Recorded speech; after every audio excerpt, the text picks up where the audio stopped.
Welcome to Process to Profitability, a podcast all about the tools and strategies you need to serve your clients and grow your small business, hosted by me, Samantha Mabe of Lemon and the Sea. Join me as I chat with creative entrepreneurs and small business owners about how they built and grew their businesses and how you can do the same in a way that fits you. Let's get started. Welcome to episode 18 of Process to Profitability. Today, I'm talking with Carolyn Keating of Wholesale for Creatives, all about getting started with wholesale. Carolyn has a 10-year background in wholesaling for other businesses, and she has translated that into helping small creative businesses get into retail stores and get their products seen by bigger businesses. Today, we're covering a lot of information that is mostly going to be aimed at product-based businesses, but there's some great tips for cultivating relationships and figuring out some pricing information if you are a service-based business.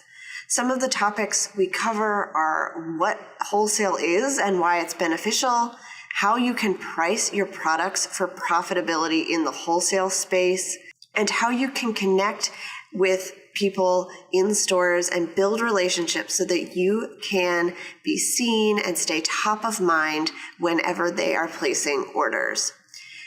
We also cover a little bit about the different ways that customer service changes when you are working in the wholesale space.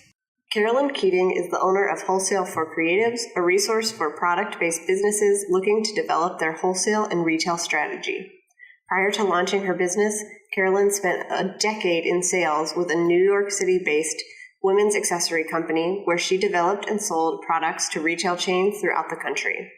Her mission is to educate small businesses about the industry's best practices so they can successfully compete in the marketplace and avoid making costly mistakes. So I hope that you enjoy this episode and that you are inspired to think of different ways to get your business seen and figure out exactly what you need to do behind the scenes to get to those big goals. Hi, Carolyn. Thanks for joining me. Hi, Samantha. Thank you so much for having me.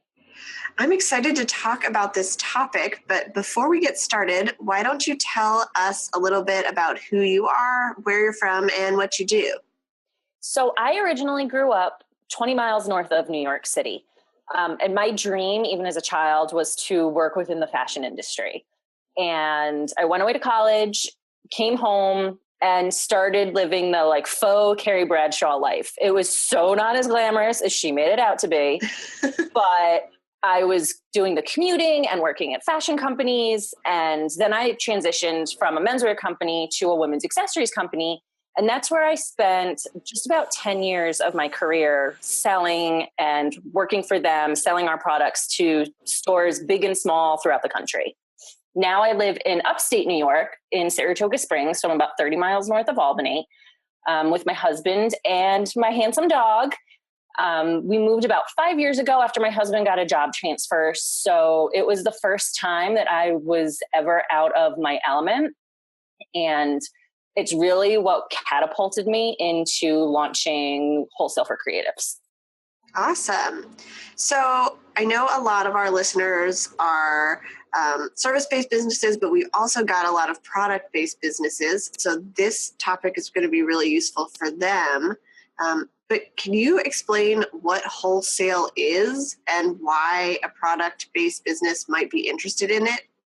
Yeah. So wholesale is essentially when you as a product-based business owner work on special pricing. So you can sell to a retail buyer who may own one store, may own two stores. It could be a buyer for one of the national retail chains.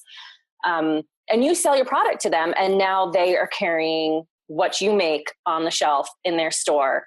And you're reaching all these new customers that might not have found you otherwise, whether you're living on Etsy or selling through your own store, because it's just expanded your reach so much more. And I love it because it's a totally different take on business. You know, selling direct to customer is awesome. I love the one-on-one and the interaction and the customer service, and you get so much feedback. But when you go into the store and see your product on the shelf, there is no better feeling and that validation of like, I made it and people love my product. It's just so cool to see it sitting there. And it's even more exciting when a retail store or buyer reaches back out to you and is like, hey, I know I ordered 12 mugs from you, but I sold them all already and I need more. And you're like, oh my God, this is amazing, because you're just making money now without having to redesign something new and all the process that goes into creation.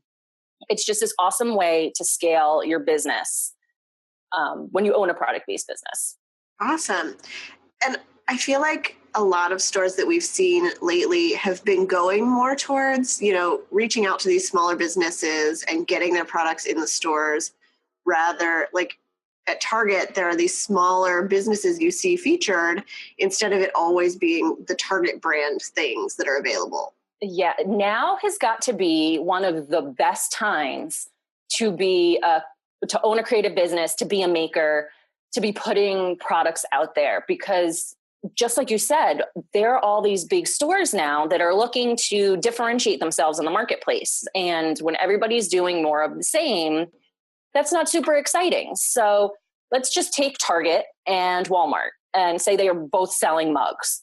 For some people, a mug is a mug and they just want to drink their coffee out of it. They could care less about, is it pretty? Does it have something cool written on it? So how these businesses are differentiating themselves, the Targets of the world are now partnering with these small independent makers, and they're getting this product that nobody else has. And it's building the credibility of the small maker. I mean, think of like Sugar Paper, right? I mean, they were great to begin with. They landed a deal in Target and they blew up. So It's just, on the one hand, the big retailer can do so much for small businesses like street cred. And then that small business has this whole new platform of exposure that's going to bring new people to their website and start buying from them personally, and not always going to Target or to some of these other stores.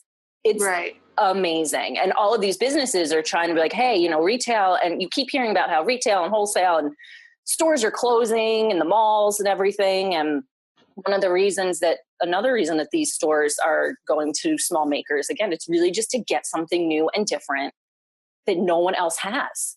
So people still continue to shop with them. Right. And it sounds like if you are offering your products wholesale to certain places, you can also still create and sell through your own platforms. 100%. Depending on who you're selling to, the volume, sometimes you can even do special development for a store. So your brand could be in a store and it's totally different from what's on your website. As long as the numbers line up and they're not, say, going to Target and seeing your mug for, say, $5, and then they come to your website and that same mug is like $20, then that's the only time you kind of start to run into a couple of issues. But just because you wholesale does not mean that you have to close down your Etsy shop or your personal website by any means. If anything, you'll get more traffic because people are seeing you out there and they're like, oh, I love this. What else does she make? Right. Good to know. So you mentioned the pricing a little bit, but how can we start to think about pricing our products for profit in a wholesale space in a way that's going to benefit our own business on our own platforms as well? Yeah. So pricing is probably the biggest challenge that product-based businesses have when they are thinking about going into the wholesale route, because all of a sudden you're taking this product and say you're selling it for $10 on your website.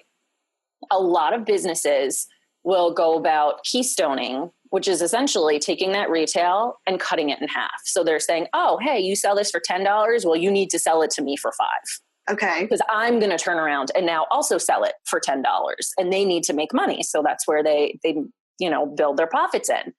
So as a maker, you're looking at that number and you're saying, all right, they need it for $5. How much does it really cost me to make? And this is time, this is materials, it's shipping, whether it's the boxes or bubble wrap. It's all these little things that really add up quickly. So I always love using this, they call it like the cost times two method, which if you Google like how to price my wholesale products, that's what will come up the most often. Mm-hmm. I always recommend just use it as a starting point, because a retailer or a buyer's probably already scoped you out online and sees what you're retailing at. So they're going to have some kind of number in their head.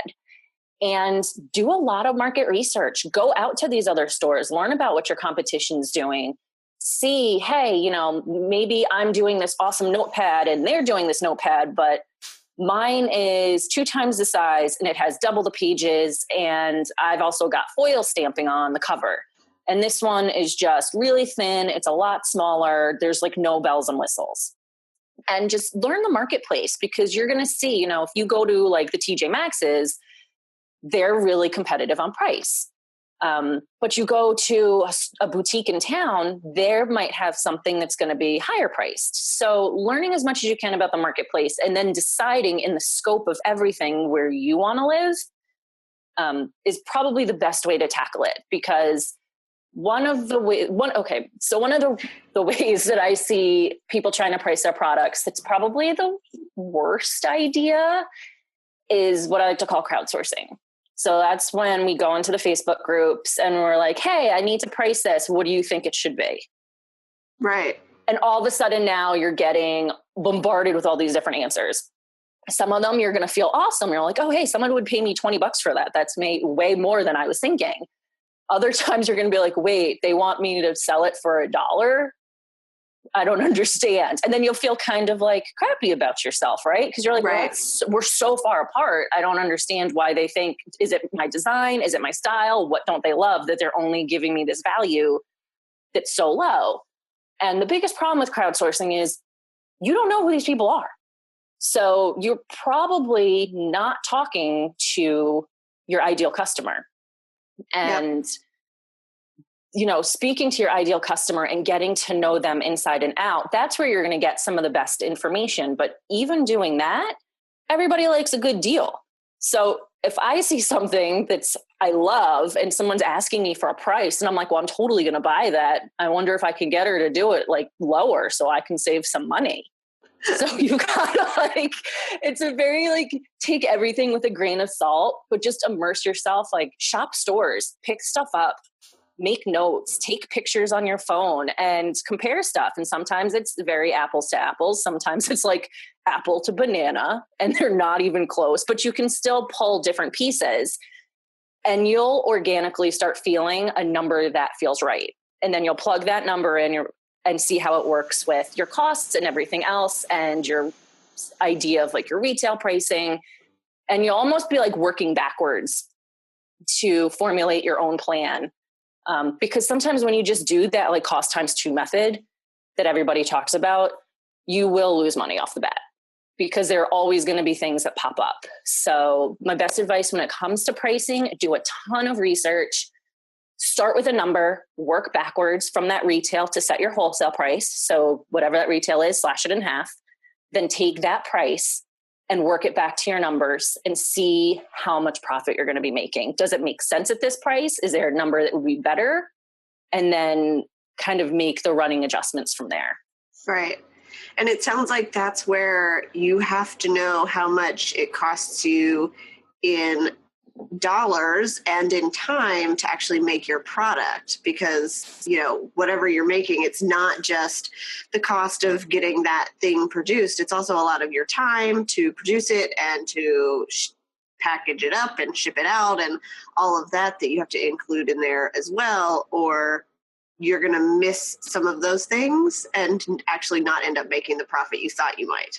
Yeah, the more you can kind of pad yourself on the back end, the better off you're going to be. Because like you said, things inevitably just accidentally fall through, whether it's, string or the packaging or the postage or all those little things. You'd be like, oh my God, I totally forgot to include this in my price. Or, yeah, I think I'm ready to start working with a sales rep, but I have to pay them. But, I don't have enough built into my pricing to actually pay them and me still make money. Right. There's always going to be something. You might need to rent a small storage unit to keep your inventory. there's always going to be something that's going to be popping up. So the more that you can kind of pad yourself and give yourself a little wiggle room versus adding up everything. And you're like, all right, it's my costs are at $4.98. I am totally good to sell this for $5. You'll quickly end up on the losing side of that equation. Yeah, that makes sense. I think that happens even in life. You're always having to run to the store for something you forgot. All the time. That is my life. So if a small business is interested in getting into wholesale and getting into a store, how do they start making those connections that can get them into those stores? How do they connect with the right people or reach out to somebody who can help them with that? So when it comes to reaching out to stores, this is probably the second thing I hear about the most because it's scary. You're putting yourself out there and there's this huge risk of rejection. And it's like, well, why would they even answer my email or phone call? They have no idea who I am. What if I show them something and they hate it? There are all these what ifs. And like, how do I establish this relationship? It's like dating, like you're cold calling someone that you've never met and you're trying to make them fall in love with you, basically. And it's intimidating, but it really doesn't have to be. And the best way to get started is to, look at your dream store list or make a dream store list. Who are the people that if they were going to automatically say yes to you today and you knew it was a guaranteed yes, who would you reach out to? And that doesn't have to necessarily be like the paper sources of the world or the targets, because obviously it takes a little while to build to that point. They should totally be on your list though, because I'm all about vision and going big or going home. But maybe there's someone that's a little smaller. Maybe there's even a boutique in town that you're like, I shop there a lot and I could totally see my cards included in her assortment. So use the fact that this person in the store is local and cultivate that relationship. And, stores love to do business with people that love them. If they feel like they're just another canned email and you send the like, dear sir, madam, or to who it may concern, or it's very cold, you're not going to get a response.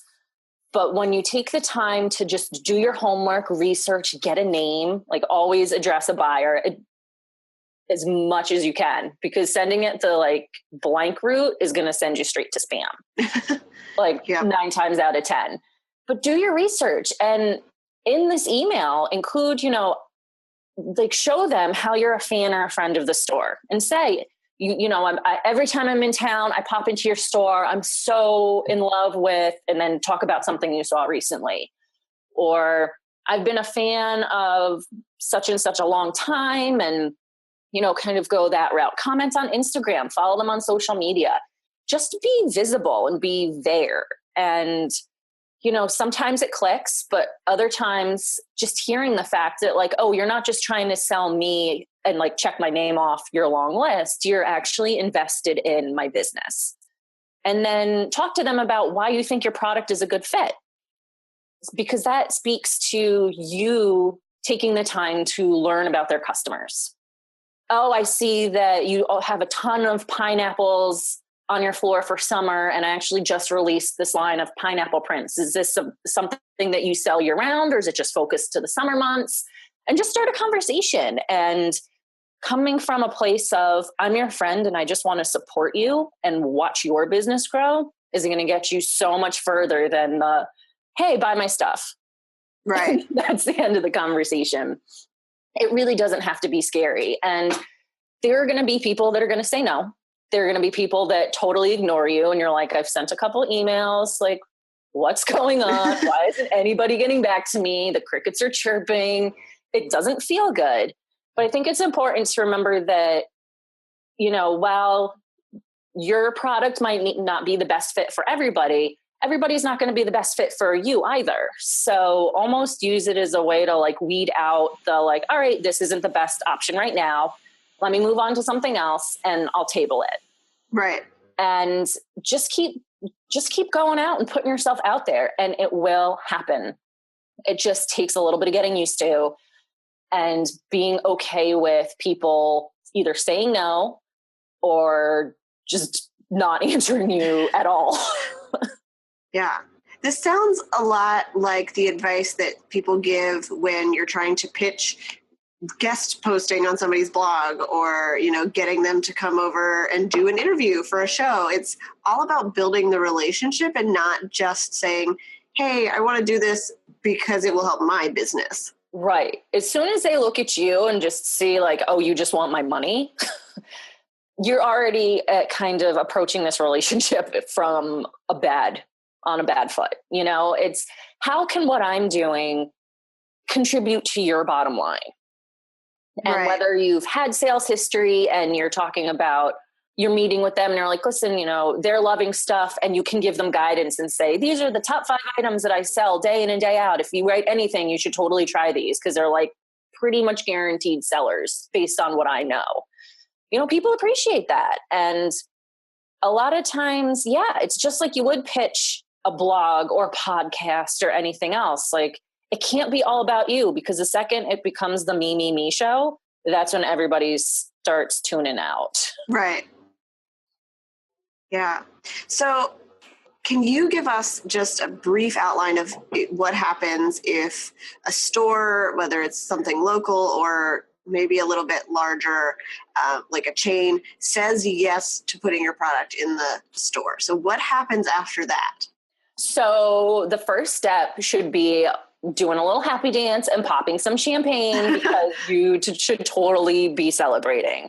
Whether it's your first order, and even if they placed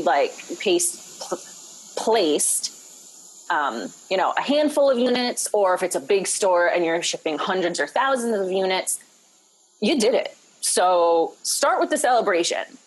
The next piece is getting down to work, because do you have the inventory on hand to ship them? Do you have to go out to your manufacturer and have another print run? It's talking with the retail buyer and making sure you are 100% clear on their order parameters, because they might place an order with you today and they say, okay, I'm going to write this order, but I don't want it to ship for another month.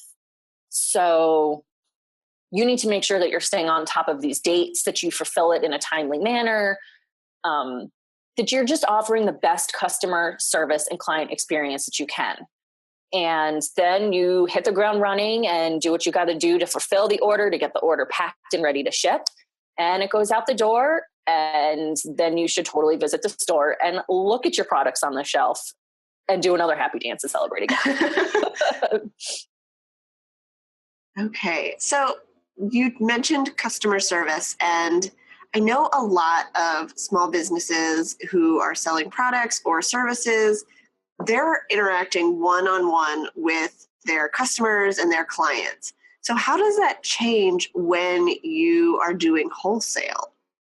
So the customer service piece changes a little bit with wholesale, because instead of speaking with the end consumer, you're talking to the middleman. So this buyer is buying from you. They might love your product. Personally, maybe it's not for them, but they know it'll sell in their stores. So you're just always looking to cultivate this relationship. So it's following up with them once the order ships and making sure things are there in one piece and everything arrived okay. It's maybe touching base to see how things are selling. If you're around, pop into the store and you're like, hey, I just wanted to check out my stuff. And I grabbed you a coffee, if the person works in the store and they're going to be there if they're local. It's really just any way that you can keep touching and keep in communication with this business to foster the relationship that's not, hey, buy more. Right. We'll have those conversations. They'll happen organically. Things will start moving off the shelves, and you'll have new releases that you'll want to say, hey, I just wanted to send this your way. I've added some new products. You'll find ways to touch on it and organically get these sales. But a lot of the customer service really is just cultivating that relationship in every way possible, giving them your support, letting them know that you're always there to help. If they have a question, answer it. If they have an issue, really stay on top of it, because a lot of it comes down to, a lot of people, nobody wants to deal with like the icky stuff, right? Like stuff, right. We all kind of get that pit in our stomach and we're like, oh, I don't want to deal with it. You may be flagging in your inbox and it sits for a day or two, or you don't know what to do and you're like, I don't know, I got to research it. How businesses handle the bad stuff is a huge part of that customer experience and relationship. So you might be dealing with different kinds of issues now. Maybe there's damages, or maybe, if they asked you to do something, it came out a different way, or, there's all these little different things that are going to happen. But just love your buyers, love them hard, let them know you're always there for them, be their partner, not, a one-sided, I've taken your money and we're done now. Keep the conversation going and be as invested in their business as you are in your own. And they're going to love you, like really love you. Yeah. And that's good advice for this, but it goes for anything that you're trying to do when you're fostering a relationship. Just keep following up, not just as like a sales tactic, but as building a relationship and being friends with somebody, because you never know when they're going to come back to you and say, okay, I'm ready to order something else, or I'm ready to work with you again. Because you're staying top of mind, you're a person they know they can count on. Yeah, being top of mind is a big one. I mean, I think, how many times have we had a bad customer service experience, right? And those like always stay with you. And even if it could be months down the road, and I know like if I needed something, the first thing that would come to my mind would be like not to do business with this one person because I had such a horrible experience. Yeah. And I think sometimes the experience falls short when it's like, I've collected my money, the product has been shipped, we're done until this next financial interaction happens. And that's where a lot of product-based businesses will lose customers, and their business won't be as successful as when they just take the time to really cultivate those relationships. Yeah, that's good advice. I maybe should have asked this question earlier, but is there anything that a product-based business should have in place or should have reached before they start considering getting into wholesale? Yeah. So knowing the numbers is a biggie. So having your pricing prepared for wholesale is huge, because if you try to work the other way and get the orders and then back into the pricing, you run the risk of being in a position to have that conversation of like, oh yeah, I know you kind of thought this, but really I have to do this. And it kind of just starts the whole relationship out on an icky foot. Yeah. The other big thing would be having a decent sized SKU count. So you don't need hundreds, but anywhere from like 20 to 30 different SKUs is a great starting point, because it gives buyers enough of an option. Because when you're setting up these wholesale order parameters, you're going to have a specific number in place, like order minimums for opening orders. You might have to hit, say, $150 or $200. Reorder minimums, you might hit a dollar amount of, say, 75 to 100. And then within that, you're going to want to position your business so when these orders are coming in, they're placing minimums by SKU. So they might have to do 3s of an item or 6s of an item, because otherwise you're going to run the risk of having to do all these one-off prints, right? Which could potentially cost you a lot more in the long run. So having enough of an assortment for buyers to put together a buy that's different enough and tailored to their needs, I think is really important. And if you're saying, I want to start wholesale, but I've only got like 5 cards right now, yes, you might get an order or two, but if there's one or two of those prints that doesn't speak to your buyer, it's going to be a lot harder for you to get that order, because they're saying, all right, I only like 3 and your minimums are 6 of each, but now I'm still under your dollar minimum. And so it almost starts creating these different scenarios that you'd have to work through. Whereas if you have all the SKUs, there's a much bigger pool for people to create their own assortments that are unique to their stores. Right. And it sounds like you should probably have some sort of manufacturing that can handle the type of orders and the amount of these orders that could be coming in. Yeah, absolutely. And this is where, if you're running a handmade business and say you're knitting, I was looking at this the other day because I was cold. It's been in like the 50s in the mornings. But you know those really cool, like chunky knit throws? Yes. So I've been kind of like obsessing over one since the winter, and it popped on my mind again because I was freezing and I was looking at some, and say that's a product that you make and a store wants to wholesale it with you. That is going to look very different than if you make a note cards and you can just send those note cards off to a printer. Right. Because the design is already there. So you do want to have, depending on your business, you do want to have reliable manufacturers that you've worked with in the past. So, okay, if I put this order in today, they tell me I can have it in 3 days, which means I can ship it to the person in a week. Right. And you kind of have some information versus sending it out to a printer, getting it back, and say it's a new printer you haven't really worked with before, and the quality is like garbage. And you're like, I can't send this. This printing is horrible. Now you have to like start from square one, and you're reaching out saying we had an issue. And, it's really important to have a couple of manufacturers in place that, if you got an order today, you can turn around and fulfill it. Okay.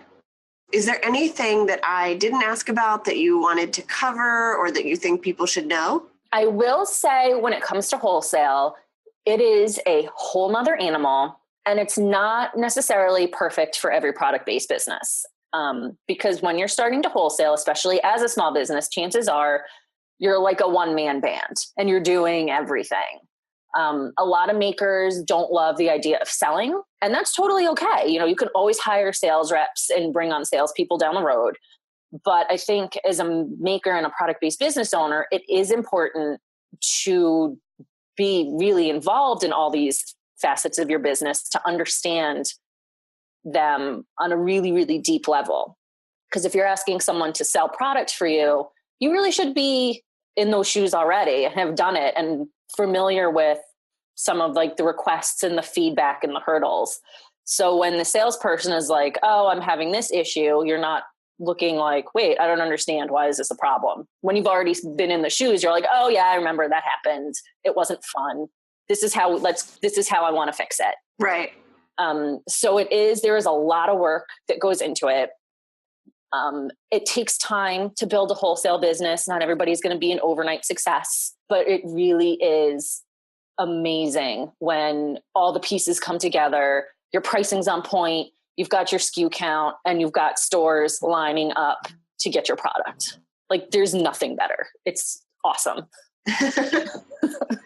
I would be really excited to go see my product in a store. So yeah, you'd be like, taking selfies, and like I would buy my own. I remember like I picked up samples of something once of a product I had sold just to be like, look at that. I was so excited.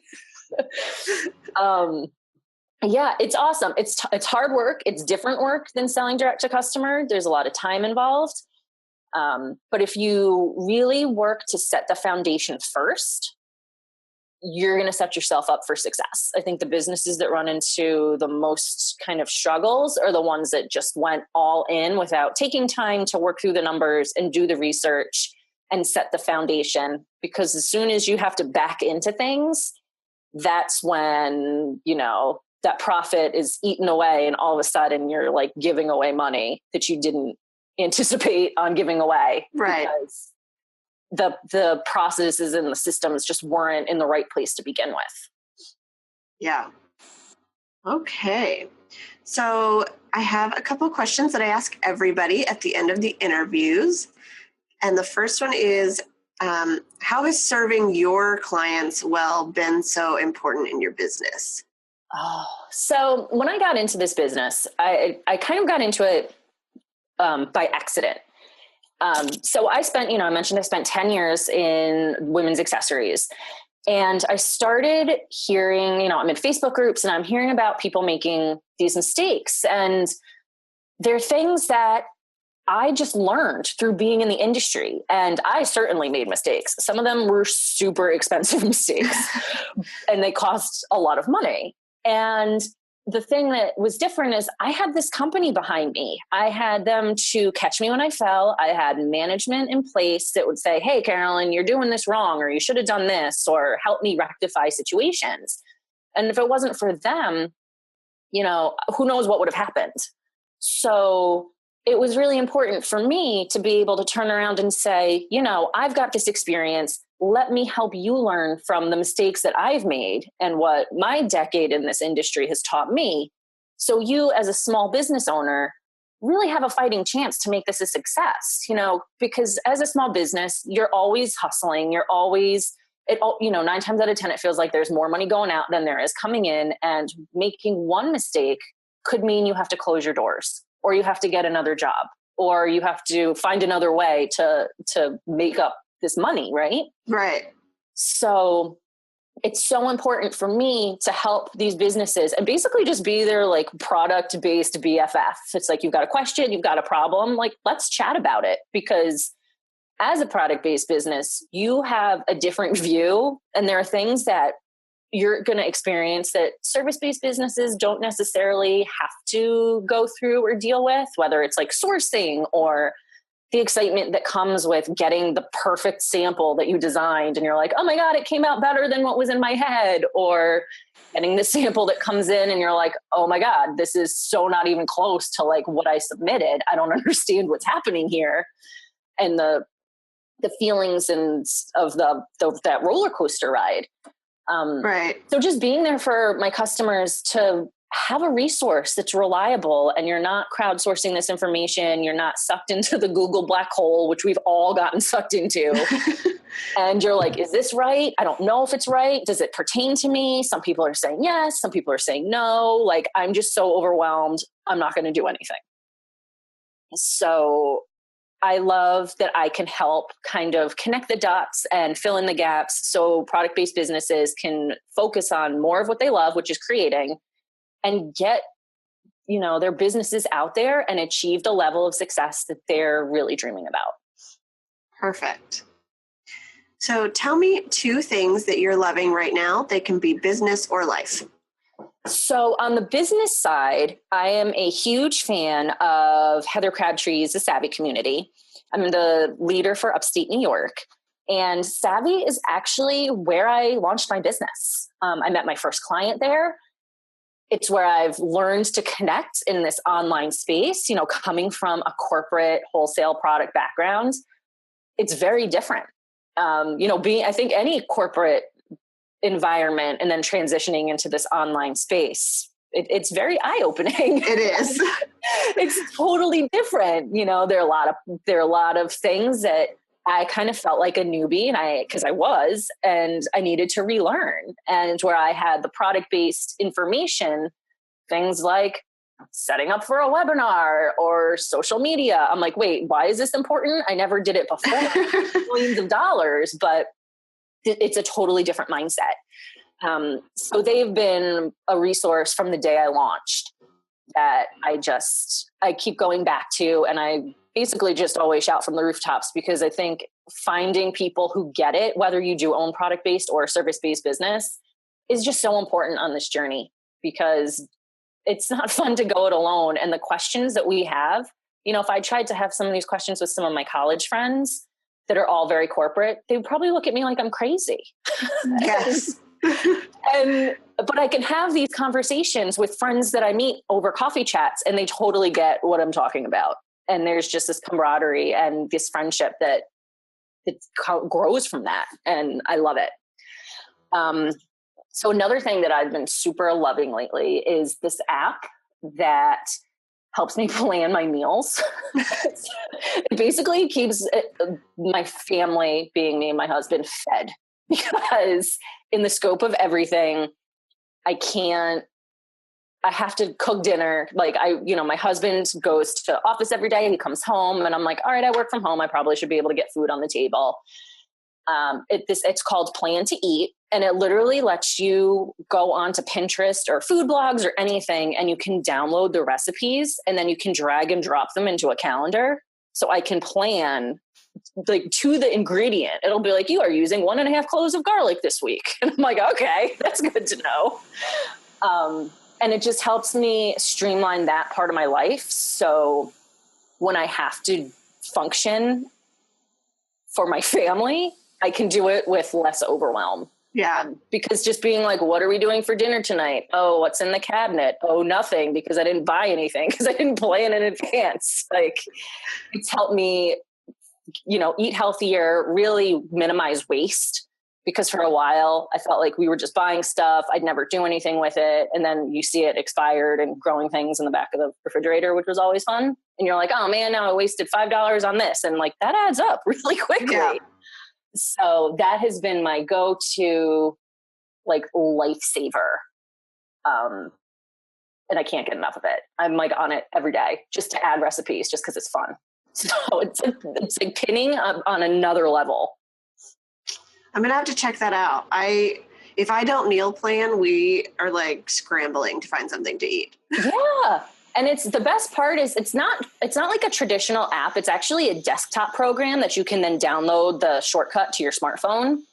And I believe they still do. They did a month free trial to let you test stuff out and get used to the platform. And then it was something like $30 for the year, but legitimately the best money I have ever spent.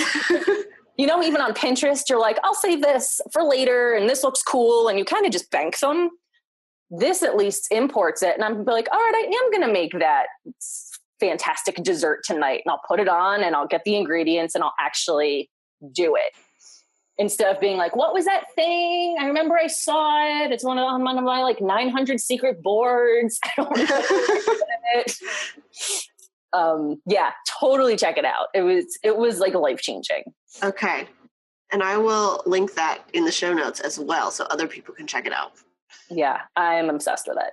It's awesome. So what are you excited for that's coming up in the future? What are you working on? So right now I'm actually in the process of finalizing an e-course for perfecting your product pricing. So it takes a little bit of what we talked about and just goes really deep into teaching you like this retail math. Like they didn't teach you retail math in high school or college. I mean, it was something that was so new to me and I was so lost for so long. And I was working for people at that point and at least they could sit down and walk me through it. And it's a lot because it's a different way of thinking. So I'm creating this program or this course that's a series of video tutorials and plug and play worksheets. So I'm going to teach you how to do it. And then I'm also going to give you the worksheets, which are kind of like the shortcut. So if you just want to plug those numbers in and get the answer, you'll be able to do that. But the reason I'm going into really the learning piece of it is because you're not always going to have those worksheets in front of you. If you're at a meeting or if something's going on, you might not be able to just plop the numbers in. You should really understand the background information and how we got to these numbers. So it's going to be all wrapped up in a series of videos and worksheets. So it's super easy, broken down, so you can perfect your product pricing and take the next step in your wholesale business. That sounds good. Yeah. I like to sit down and figure out numbers, but all of that seems overwhelming. So I'm sure that would be very helpful. Yeah, super overwhelming. And then walking through each of the worksheets and just talking about the why. Like, why is this number coming up the way it is? Right. So as you're going, it just enhances the whole overall learning experience. Because it's confusing stuff. I mean, even to this day, sometimes I'm like, wait, did I run that formula right? Did I use the right formula? Because it's one of those things like, if you don't use it, you'll lose it, kind of. So you have to constantly be doing it.